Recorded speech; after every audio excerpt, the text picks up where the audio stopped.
And as a really powerful way to go under the hood and identify those linguistic deficits that are interfering with reading and writing at a word level or subword level. Now, spelling error analysis can also be really helpful for progress monitoring because it is such a sensitive measure. You know, you could do spelling error. You could score, okay, they spelled the words correct or incorrect, right or wrong, binary. But a student might misspell the word please, P-L-E-S-E. Another student might misspell it P-E-S. Which one? They're both going to get it wrong, right?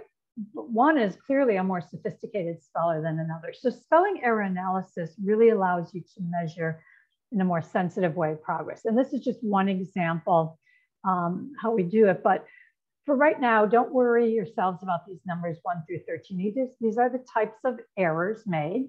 I'll put the blocks up here so you could just be thinking about the blocks. So essentially numbers 1 through 5 correspond to phonological errors. 6, 7, 8 correspond to orthographic errors. Number 9, those are homophones, so your semantic errors. 10, 11, 12, those are morphological errors, and 13 is MOI, okay? Those are the types of errors. So you can see that this real student, they were given the words their way inventory at the beginning of the school year. And you can see how they did. First of all, we look at segments. Yeah, okay, we'll score the word correct or incorrect, but that's not as meaningful as segments. And by segments, we're talking about each phoneme in the word is analyzed and scored as correct or incorrect. But you can see this student has a lot of number 1 errors, which is phonological, and a lot of orthographic errors, number 6, orthographic errors. So this gives you an idea of where their primary deficits are. It's not as detailed as something like the Spell2 analysis, but progress monitoring, here's that same student at the end of that school year. Okay, you see their words correct go up, you see their segments correct go up, and qualitatively, look at the types of errors. I like to say to my students, if you're going to make an error, if you're going to make a spelling mistake, I want to see a smart spelling mistake, meaning really an MOI error. You know, think about your sounds, think about your letters, think about the meanings. Okay, if you don't have an MOI yet developed for that word, fine, we'll work on that. But you show me your smart spelling strategies. Anyhow, here's a student who's clearly moving in that direction. Many fewer phonological, orthographic, morphological errors, more MOI errors, number 13. All right, so with that, I'm going to open it up to Q&A, or if you just want to share with me, I'd like to talk about what's your takeaway? What are you going to take away from today? A new aha moment or something you might want to share with a colleague because it was just so awesome. And I will, there's questions all over. So Jesse, maybe you've been following, maybe you can.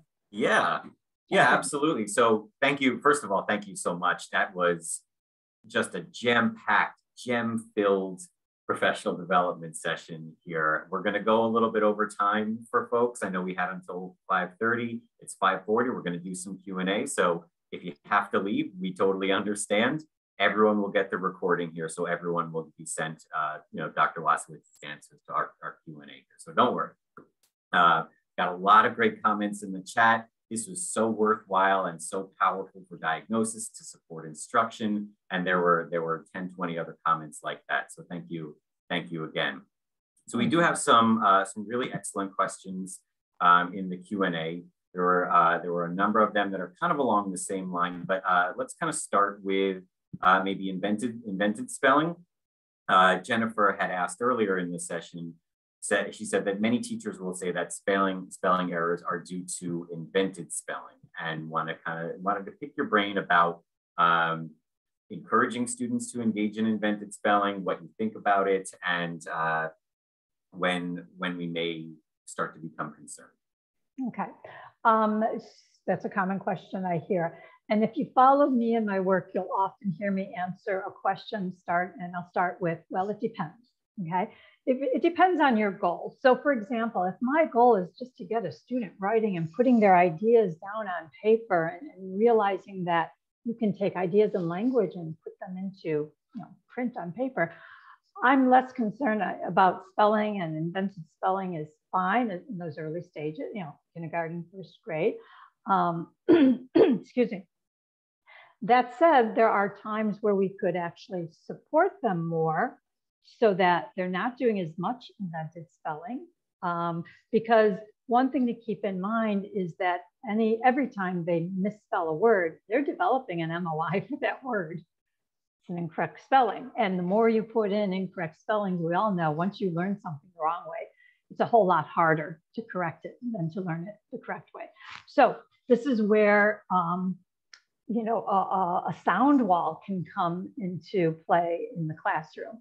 You know, common words that students might be using as they're doing their authentic writing, a word like said, okay? Let's get it up there, but let's not use it as, let's not put up a word wall, because if the student is spelling said and they go, they're probably gonna get that part right, right? And then they're gonna maybe say and they're gonna put letter E if they're doing invented spelling, right? Why don't we instead encourage them, if you're not sure how to spell a sound, look on your sound wall for that sound. I'm not sure how to spell Let's find the picture representing in our sound walls. We use a picture of a bed. It could be whatever you want, but All right. Now here under the I have all these high frequency words that my kiddos are probably going to be using, like said up there. I might even have head, somewhat common, not as common as said. And now my students can look up there and I teach them what we call the look it up strategy. Look it up and say your sounds as you copy your letters. It's really critical that they say the sounds as they copy the letters, because you're integrating the phonology and the orthography. You're creating that functional connectivity of phonology and orthography. So that's really critical. I could give other examples, but bottom line is it depends what the goal of the task is. And whenever possible, try to support them with the correct spellings. Thank you very much. We had a couple of comments about the role of memory, and I think that what we're talking about specifically working memory or short-term memory, there's a little difference there, and the relationship between memory and sustained attention in spelling. So can you talk a little bit about how maybe spelling is constrained by working memory difficulties? Well, it is. I mean, any task, of course, is going to be harder with working memory issues. What I find, you know, again, we'll support the student as much as they need or as little as they need. When I'm teaching spelling, the correct spelling of the word is in front of the student. If I'm teaching my student how to spell the word said, it's right there. And they're doing the look it up, you know, and they're doing their phoneme graphing mapping with it. Okay. And of course, I'm going to be mindful of things like length of word, which is going to be impacted by working memory. And of course, there's different types of working memory. There's the phonological piece, there's the orthographic piece. If I'm going to be working on developing MOIs, now we're talking about orthographic working memory, it's going to be a lot easier if I use fewer letters, right? A word with fewer letters and then work my way up to a word with more letters. So I'm very mindful of all of those factors. I'm not sure if I answered the question directly enough, but those are things that come to mind when we talk about working memory deficit. Yeah, I think the same person was asking also about examining differences between a student's spelling on a spelling test of isolated words versus their spelling when writing connected text. I mean, I'm a school psychologist for folks who don't know, and I assess spelling quite a bit. You do often see a bit or a large discrepancy between spelling when we're looking at isolated words versus connected text. Yes, 100%. And that's, of course, cognitive load and all. But so one of the reasons we assess at a word level, because sometimes that question will come up, well, why not just take words out of their writing?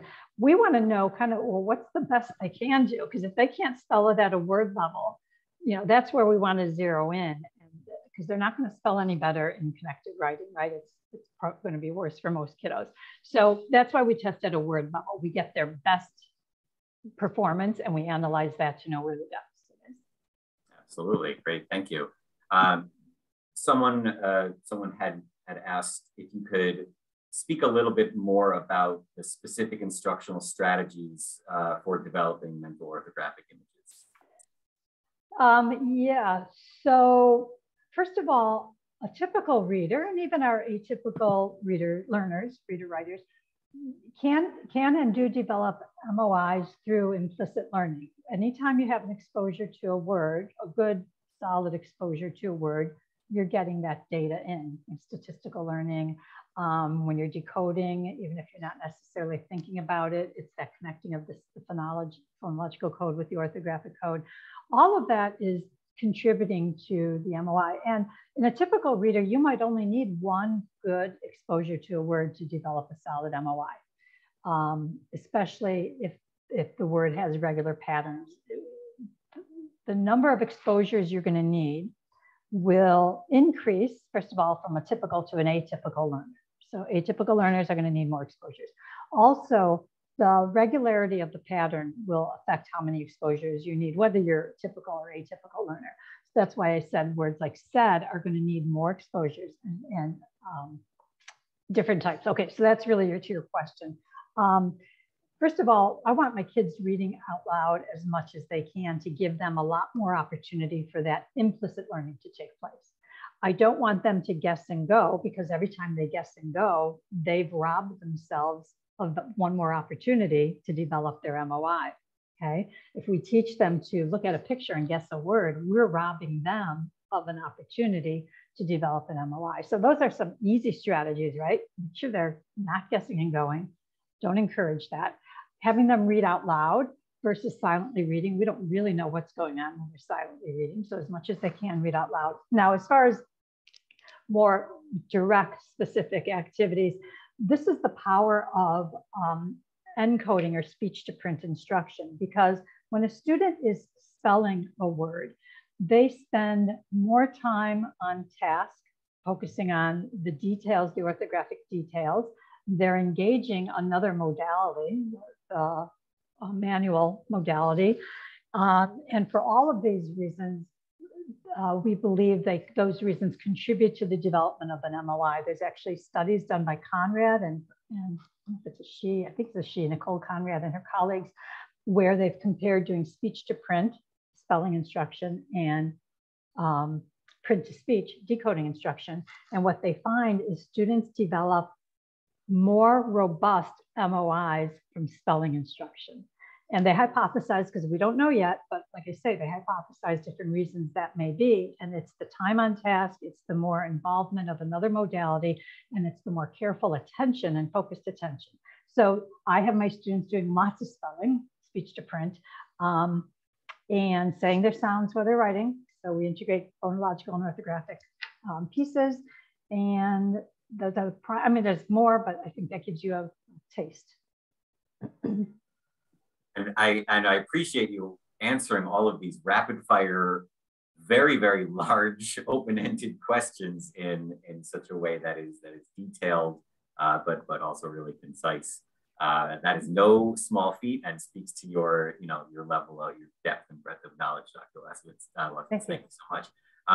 Maybe we have, so it looks like we have one or two more. These are both pretty big, big questions. So we'll kind of wade into it a little bit. The question is about recommendations about specifically teaching syllable types. And it's a question that is actively being discussed, in lots of science of reading corners and communities. I definitely would, before you say, I recommend the work of Dr. Devin Kearns, who talks a lot about, and in great depth and very skillfully, about syllable type instruction and its limitations and strengths. If you go onto YouTube, and Dr. Kearns has appeared with our friends at the Patent Literacy Project and many book studies that are on there, that are on YouTube as well. But Dr. Wasowitz, if you want to weigh in on teaching syllable types. I do very much, and this is a hot topic. So first of all, syllable types exist. I mean, they're patterns of letters in words. They exist. So I don't think the question is teaching them. I think the question is how to teach them. And this is where I think the debate is. So in a print to speech world, there's a lot of memorization of rules based on the letter structure of a word for teaching syllable types. Okay. You know, CVC, I'm not even going to know them correctly, so forgive me if I say them wrong, because I don't teach them, never have, never will, based on letters. My kids are learning all the syllable types. They have to. They won't be able to read and spell if they don't, but it's how I'm teaching them. So, but for example, a VCV pattern in a word like robot, right? You mark it, and then you know you've memorized a rule, which of course our kids who have language issues have a hard time memorizing anything, but you memorize a rule, and then you know that's a long vowel sound, and yada, yada. Okay. There isn't research for that. In fact, the whole print-to-speech is being called into question quite a bit. Those of you on Spell Talk, and I know, Jesse, you are, but we just came up about the meta-analysis recently published, looking at OG-based programs, which are print-to-speech and very much teach the syllable types based on letters. The meta-analysis does not provide strong support for these programs in general. They don't look specifically at syllable types. Devin Kearns takes a much closer look at that. So we teach it in a speech to print way. I think I gave you some examples. If I hear a word like rain and I listen, right, I've got the phonological structure. I listen up and I hear a long vowel sound and it closes orally, spoken language closes with one or more consonant sounds, then it's almost always spelled with 2 vowel letters. So we are teaching some rules. We limit our rules to those that hold up virtually all the time. And we're teaching it from speech to print. Because, for example, that rule about robot, VCV, doesn't hold up in a word like cabin, right? It's not cabin, it's cabin. So, so first of all, when we teach any rule, it is going from sound to print for the most part. I mean, there are some letter-based rules that do hold up. Can't think of one off the top of my head, but they're not as common. So, well, what do we do in a word like cabin, right? If we don't teach, well, what do we do in a word like robot? That's a better example. If we don't teach VCV, you divide it and you say long vowel, yada, yada. We use something that's reported in the literature and has been for many years called set for variability, meaning we teach students, explicitly teach them to become very aware, meta-aware of the phonological structure of words and recognizing, knowing what a long vowel sound is and a short vowel sound is. And if they read a word like robot, they see the letters R-O-B-O-T, and they say robot, because we haven't taught them about divide and long and yada, yada. They say robot. Well, then we've taught them how to flex vowels. Set for variability refers to the ability to automatically self-correct your misread, mispronounced word by doing basically that, flexing vowels, flexing syllable stress. This is all based again on oral language. What's the vowel sound? Let's flex it from long to short. What's the syllable stress? If it's stressed, let's unstress it. If it's unstressed, let's stress it. So instead, we teach them these strategies, and they don't have to memorize rules and start to pull things apart that way. It's much more seamless, and it's supported by the literature. Yeah, that variability, very, very important concept in the world of multisyllable reading and reading and decoding in general. Definitely something to read and learn about more if all of this is interesting to you. We have one last question here. I know we're getting up to 6 o'clock. This one's about handwriting. So the question: do you feel like it is it's beneficial to also instruct letter formation while you're instructing or phonology, orthography, mental? Yeah, well, and again, it depends. If the student needs help with letter formation, absolutely. And I incorporate that into a session. So I'm not going to work just on letter formation until they get it, and then I'm going to start on spelling. You know, it's part of it. We might do some warm up. So letter B, for example, the stick and the ball. You know, and we might, and I'll have them at this point. I have them say the sound because I want them to put this motor pattern into a bucket. The motor pattern, stick ball, is in the B bucket. And the other motor pattern, ball stick, is in the D bucket. And so now they're starting to associate patterns with buckets, which are phonemes, which is really good because when they go to spell a word, they're going to go from phoneme to motor pattern, right? And I want to make sure they're making that connection. Again, it's all about this integrated circuit and doing as much as we can to facilitate that integration. But there's a time when we're just doing a few letters, you know, and maybe first it's just ba, ba, ba, and then maybe it's ba, da, ba, da. But within that same session, I'm going to spell a simple word like bat or whatever, dog. So was that the question? Did I answer that? I'm sorry. Yeah. I think when you kind of get down to it, building automaticity and accuracy in letter formation also kind of eases that cognitive load from a young or a not so young child who may also have co-occurring working memory difficulties, who has struggles to keep a sentence in their mind when they're writing it, versus keeping a word in their visual word form area, let alone having to expend those very valuable cognitive resources and just trying to form a letter. Yes. So that fluency and automaticity is, I would say, huge. I agree with you. I do want to say one more thing about handwriting. If the student handwriting or the formation of letters to spell a word is a language skill, and if you look at the work of Dr. Virginia Berninger, she's written so much and published so much on this, but it is a language skill. Now, there are those children that have fine motor issues that include handwriting, but also include other fine motor tasks. And clearly that's outside of language, and probably also the language piece. And working with an OT is very appropriate, I think, for those children. But if they are only having trouble forming letters, this is now a language. It's handwriting, sure, but it's within the realm of language, because the only time we write letters is to, for the written language. Anyhow, what I have found is when you integrate handwriting within spelling instruction, you see phenomenal growth rates because you're integrating the system. They're really starting associating these letter patterns with phonemes, with mostly that's it, but then the words. It's just really powerful. So I think the main point there is think about letter formation as part of a language skill that's part of that whole picture. And the more automaticity they have, they just free up the resources for all the other language processes that have to come into play. I sort of think of parallel processes, just like phoneme, letter sound or phoneme articulation facilitates word reading. Letter formation facilitates encoding. Yes, 100%. 100% agreed. Great. Well, all right. It is 6 p.m. We're at the 2-hour mark here. I want to thank everyone who's still hanging out with us. That brings us to the end of the presentation here today. We want to thank everyone for attending. Thank you for watching. For those of you who are watching after the fact.